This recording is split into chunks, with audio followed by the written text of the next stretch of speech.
ঘুষ নেন তিনি গুনে গুনে, রেট অনুযায়ী টাকা না দিলে হয় না কোনো কাজ। পরে হলেও নির্ধারিত টাকা পরিশোধ করতে হয় ভূমি অফিসের সহকারী আব্দুল কাদির মিয়াকে। দীর্ঘদিনের অভিযোগ, ঘুষ ছাড়া কোনো কাজ করেন না ইউনিয়ন ভূমি কর্মকর্তা ও অফিস সহকারী। সম্প্রতি অফিস সহকারী আব্দুল কাদিরের ঘুষ নেওয়ার একটি ভিডিও সামাজিক যোগাযোগ মাধ্যমে ছড়িয়ে পড়ে। ওই ভিডিওতে দেখা যায় আব্দুল কাদির মিয়া ভূমি অফিসে তার কক্ষে বসে প্রকাশ্যে সেবাগ্রহীতার কাছ থেকে ৫,০০০ টাকা গুনে নিচ্ছেন। ওই ব্যক্তি তাকে অনুরোধ করছেন গরিব মানুষ, কাজটা যেন তিনি করে দেন। সে সময়ও আব্দুল কাদির তাকে মনে করিয়ে দিচ্ছিলেন চুক্তি হয়েছিল ৬,০০০।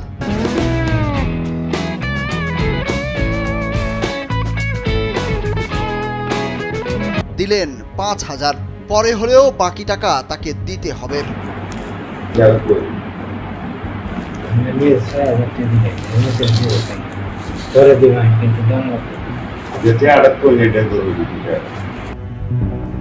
ঘটনা কিশোরগঞ্জ সদর উপজেলার মাইজখাপন ইউনিয়ন ভূমি অফিসের। পদে পদে ঘুষ দুর্নীতির কারণে এখানে অনিয়মই যেন নিয়মে পরিণত হয়েছে। এতে প্রতিনিয়ত হয়রানির শিকার হচ্ছেন সেবা প্রার্থীরা। ঘুষের ভিডিও ছড়িয়ে পড়ার পর ভূমি কর্মকর্তার বিরুদ্ধে মুখ খুলতে শুরু করেছেন এলাকাবাসী। বলছেন ঘুষ ছাড়া কোনো কাজ করেন না ভূমি কর্মকর্তা মীর আবুল হাতিম ও অফিস সহকারী আব্দুল কাদির। ২৪% জায়গা আমি কাজ করা, আমার ঠিক ৩০,০০০ টাকা থাকে বই নাই বেথাইছে, কাদিরে থাইছে, দুইজনে থাইছে যে ঘুষ খায়, কি কাগজপত্র লিয়ে ঘুরায়, হাঙ্গি মাঙ্গি ওরে। এটা ২৫০০ টাকা কাজ নয়, সে চেক করছে ৬,০০০ টাকা। ৬,০০০ টাকা রাখছে যে এই ইয়ার মধ্যে ব্রিজের এখানে তার কাছ থেকে যে ৬,০০০ টাকা আদায় করছে। ঘুষের বিষয়ে জানতে চাইলে ক্যামেরার সামনে কোনো কথা বলতে রাজি হননি অভিযুক্ত আব্দুল কাদির। শুধু জানান এই ঘটনায় ইউনিয়ন ভূমি কর্মকর্তা শোকজ করেছেন তাকে। আপনার কাছে আসছি, আপনি এখনই বলে দেন আমাদের কার দর প্রয়োজন।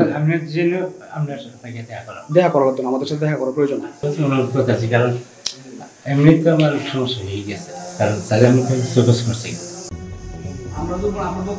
এদিকে আব্দুল কাদিরের ঘুষ নেওয়া, একই সাথে তার বিরুদ্ধে আনা অভিযোগও অস্বীকার করেন ইউনিয়ন ভূমি কর্মকর্তা মীর আবুল হাতিম। বলেন তিনি এসবের কিছুই জানেন না। আমার কাছে আমি তো কোনো সময় নেই, লোকজন আসতে কাজ করে দিতেছে, আমার তো কোনো টাকা নেওয়ার বা চাওয়ার তো কোনো জিজ্ঞাসা তো করছি কাজ না সহযোগিতা করার লেগে, কাজ না জন্য। আর সহকারী ভূমি কমিশনার রাকিবুল ইসলাম জানান, ঘুষ নেওয়ার ভিডিও প্রকাশের পর অভিযুক্ত আব্দুল কাদিরের কাছে ব্যাখ্যা চাওয়া হয়েছে।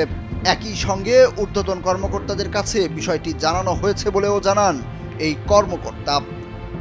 সরাসরি বক্তব্য দেওয়ার কিছু না, এখানে বক্তব্য দিতে নেই। এটা আমার নলেজে আসছে, ওরা আমাদের নজরে আনার পরে আমরা এই বিষয়ে যা ব্যবস্থা নেওয়ার নির্ভর করা হয়েছে, ব্যাখ্যা প্রদান করা হয়েছে, উদ্বোধন কর্তৃপক্ষকে জানানো হয়েছে। জানা গেছে আব্দুল কাদিরের শুধু গ্রামে নয়, ঢাকাতেও বাড়ি আছে তার।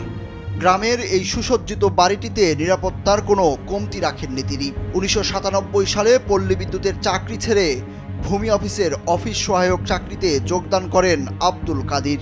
এরপর থেকে ফুলে ফেঁপে বাড়তে থাকে তার অর্থ সম্পদ। সুরুজ আহমেদ, কালবেলা।